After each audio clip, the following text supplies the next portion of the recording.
Plus de 5 millions de Québécois se prononcent aujourd'hui sur l'avenir du pays. On s'attend à un taux de participation record.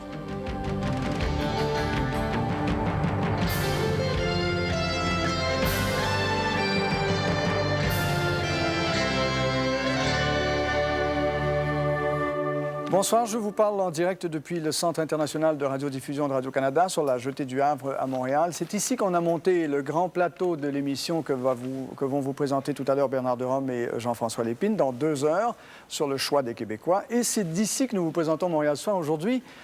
Pour 2 raisons. D'abord parce que c'est ici que ça se passe, avec toute la fébrilité qu'il va y avoir ici, avec une journée comme aujourd'hui. Et puis parce que dans une demi-heure, nous allons aussi vous présenter une émission spéciale, un prélude en quelque sorte à cette grande soirée de télévision, des directs et des reportages sur les coulisses et sur les préparatifs de cette grande soirée. Alors donc, le Québec et le reste du Canada retiennent leur souffle. Plus de 5 millions de Québécois sont en train de décider s'ils vont se donner un pays ou s'ils resteront au sein du Canada. Les électeurs votent massivement et il semble bien qu'on atteindra un taux de participation record. Nous allons tout de suite rejoindre Patrice Roy qui se trouve dans un bureau de scrutin d'Outremont. Bonsoir, Patrice. Bonsoir, Simon. Oui, alors, est-ce qu'il y a déjà beaucoup de monde qui ont voté là-bas? Ah oui, ça n'a pas dérougi, Simon, et ça dans tous les bulletins, dans tous les bureaux de scrutin du Québec. Un chiffre qui vient de sortir à l'instant, donc à 17h30, 62,5 des 5 86 979 électeurs avaient voté. Et ça, Simon, c'est 10 de plus qu'en 1994, où on avait eu un taux de participation frôlant le 82 Donc, ce qui voudrait dire qu'on pourrait atteindre même les 90 de participation. C'est énorme, Simon, c'est même du jamais vu au Québec. Bon, et ça se déroule dans le calme pour le moment? Oui, tout c'est dans le calme. Ici, évidemment, les gens entrent un à un. C'est pour ça que vous avez peut-être l'impression que c'est tranquille, mais dehors, il y a des gens qui attendent et c'est comme ça dans tous les bureaux. Je vais vous montrer, par contre, une image qui va en dire beaucoup sur l'atmosphère de la journée. C'était au collège O'Sullivan, sur la rue de la Montagne. On a dû fermer la rue, donc il y avait tellement de monde qui voulait voter en même temps la police a dû interrompre la circulation. Donc, les gens sont vraiment sortis en très grand nombre voter ici au Québec. Pas eu d'incident majeur, mais par contre, un incident malheureux, Simon, un homme qui n'a pas pu avoir le temps de voter. Il est décédé au collège Huntsic. C'est passé en début d'après-midi. Oui, il s'apprêtait à aller voter. Il est mort avant. Il est mort avant, malheureusement, oui. Bon, du côté policier, vous en parliez il y a quelques secondes. Est-ce qu'on se prépare à toute éventualité ce soir si ça tournait mal? Oui, un mot, Simon, la visibilité. Les policiers seront donc très visibles partout au Québec, sur le territoire de la Ville de Montréal, la communauté urbaine de Montréal, la Sûreté du Québec aussi. Il y a une opération qui s'appelle l'opération Lila. Donc, on est prêt à intervenir. On est prêt surtout, on espère que être simplement présent, ça va décourager donc des deux côtés les débordements possibles. Bon, il reste encore presque 2 heures pour aller voter. Il y a des règles très précises à suivre, vous les rappelez, Patrice? Oui, effectivement, Simon, il y a des jeunes qui attendent longtemps pour voter. Malheureusement, ils inscrivent des fois des petits dessins, 2 yeux, une bouche sur le bulletin de vote. Donc, c'est des bulletins qui sont rejetés. Il faut faire une croix, un trait ou un X sur le bulletin de vote. Sinon, ou un petit V, là. Oui, voilà. On les a vus à l'instant à l'écran. Donc, sinon, le bulletin est malheureusement rejeté. Eh bien, merci beaucoup, Patrice. Au revoir, Simon. Jacques Parizeau, lui, a commencé cette journée déterminante à Outremont, lui aussi, où il est allé voter. Jacques Parizeau qui s'est montré confiant d'une victoire du oui ce soir. Il est ensuite allé faire un tour dans son comté de l'Assomption. Christine Saint-Pierre. Jacques Parizeau et Lisette Lapointe sont arrivés sur le coup de 10 heures dès l'ouverture des bureaux de scrutin. Ils ont voté dans la circonscription d'Outremont. Le premier ministre affichait un large sourire lorsqu'il a déposé son bulletin de vote dans l'urne. À sa sortie du bureau de scrutin, alors qu'il tentait de se frayer un chemin dans la marée de journalistes et de caméramans, des militants l'ont applaudi. C'est-tu correct? Aux journalistes qui le pressaient de questions, Jacques Parizeau s'est dit très confiant et a lancé un appel au vote. Je pense qu'aujourd'hui, le Québec va gagner. Je le crois profondément. Et j'incite tous les Québécoises et tous les Québécois à aller voter. Nous avons tous une grande responsabilité aujourd'hui.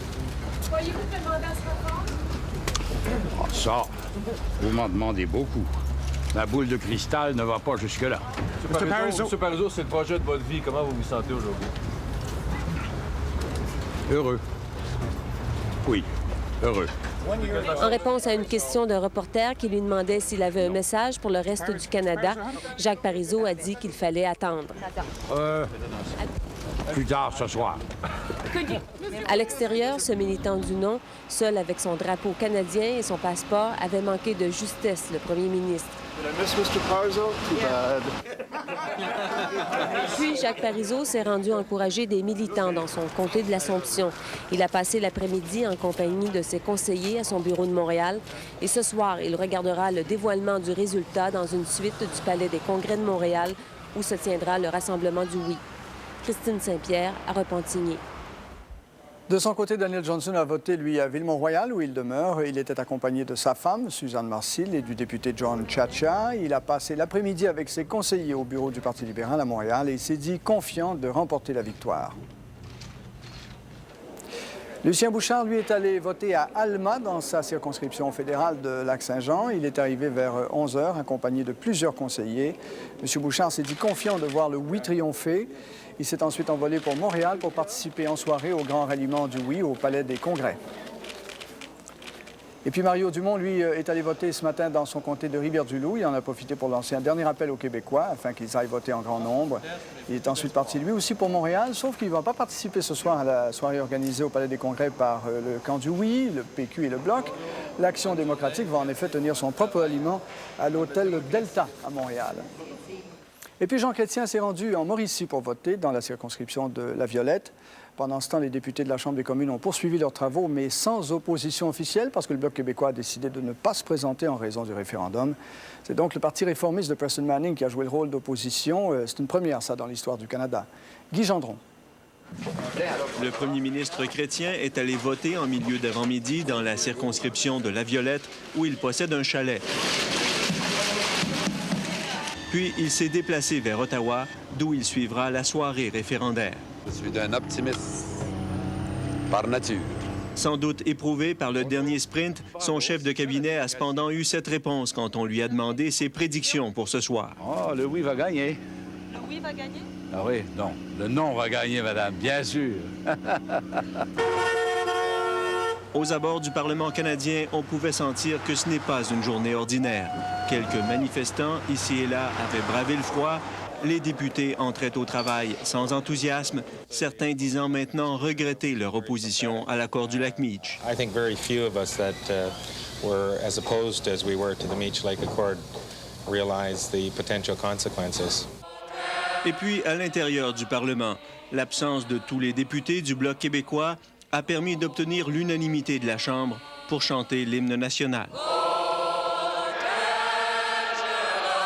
Mais cette belle unanimité s'est vite dissipée quand, question après question, les réformistes ont demandé au gouvernement libéral s'il était prêt à apporter des changements fondamentaux à la Fédération pour la décentraliser davantage. Is the government prepared to fundamentally realter its relationship with the provinces? Réponse après réponse, les ministres ont refusé de prendre des engagements précis et ils ont accusé les réformistes de profiter de la situation pour se faire du capital politique.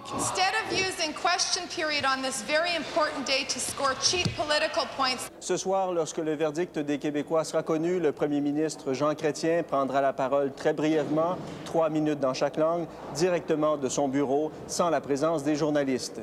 Demain, toute la journée, il rencontrera son cabinet pour planifier la suite des choses. Guy Gendron, à Ottawa.